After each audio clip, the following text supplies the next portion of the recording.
Pozdravljam vas sudom radosnicom. Vi ste praznik za oči i melem za dušu. Dobrodošli u magnetnu poeziju Mr. Džirla, koji je u misiji buđenja aristokracije vašega duha.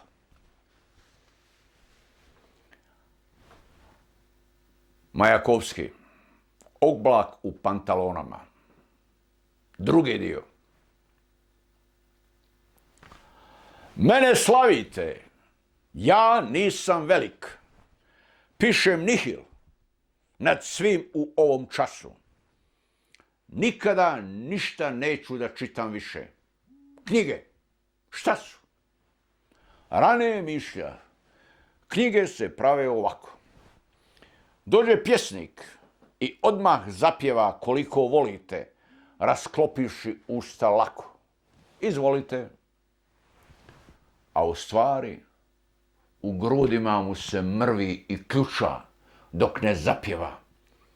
I dok se koprca glupava riba nadahnuća, tiho u žabokrećini srca.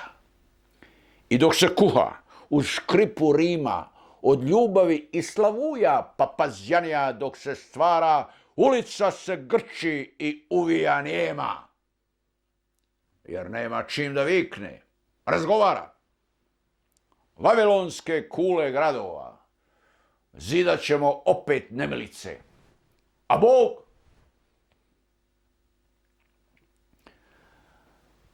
Spasavajući riječi snova, pretvarat će ih u rance. Ulica je čuteći muku na sebi vukla. Krik je strčao iz guše. Kočopirili se u tjesnoći grla, zadrigli taksi, kočije mršave, izgrizli su grudi. Od tuberkuloze gore. Grad mrakom zaključa dver tu. I kad najzad na trg ispljunu more, odgurnušti navaljenu na grlo papertu, mislilo se u horovima anđelskih horala, Bog opljačkan ide da kažnjava, da se dere. A ulica je čučnula i zaurlala, hajde da se ždere. Krup i Krupčić oko grada se šulja. Prijeteš se mršti, a usima još kraj raspadnutih umrlih riječi dvije još debljaju. Hulja i nekakva, čini mi se, boršć.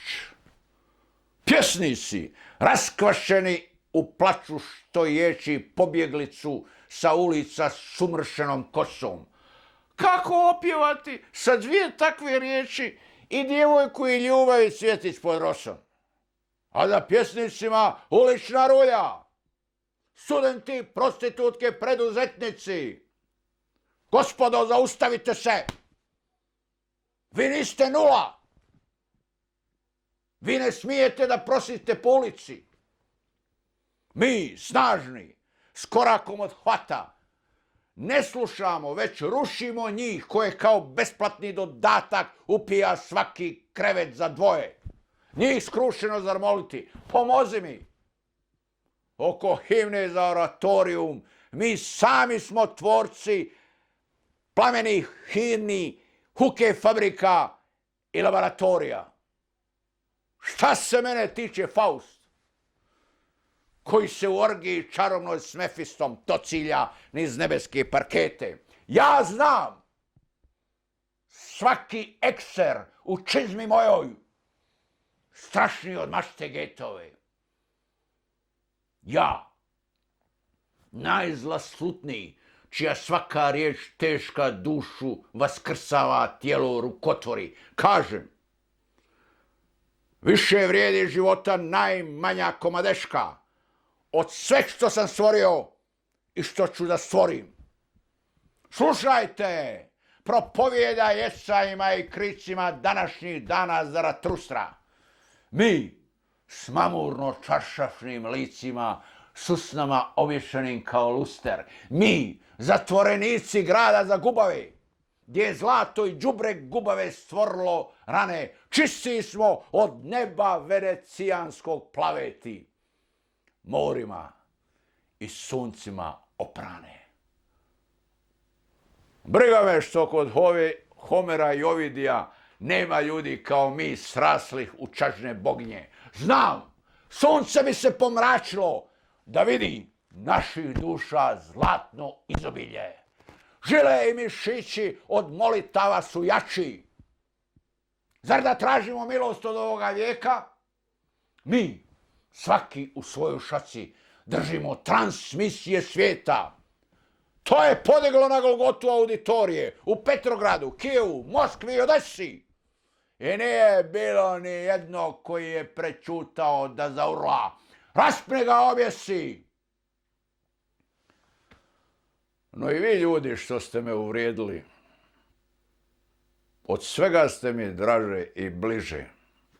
Da li ste vidjeli da ruku pas što ga tuče liže? Ja, ismijan od današnjeg plemena, kao nepristojna anegdota, koji se svako stidi, vidim onoga koji kroz planine vremena korača, a koga niko ne vidi. Tamo gdje ne seže oko što kuso je, na čelu gladnih hordi pod trnovitim vijencem revolucije 16. godina hodi. Među vama njen sam preteča i svuda gdje je bol ja sam ceo. Na svakoj kapi suze sam ja sebe na krstu razapeo. Više se ništa prostiti ne može. Ja isjedih duše s mnogo nježnog bilja. A to je, da znate, teže nego zauzeti 1.000.000 Bastilja. I kad dolazak njen bunom oglašen bude i odete spasitelju, ja ću vam dušu svoju iščupanu izgaziti tako da velika bude i okrvavljenu kao zastavu da dam.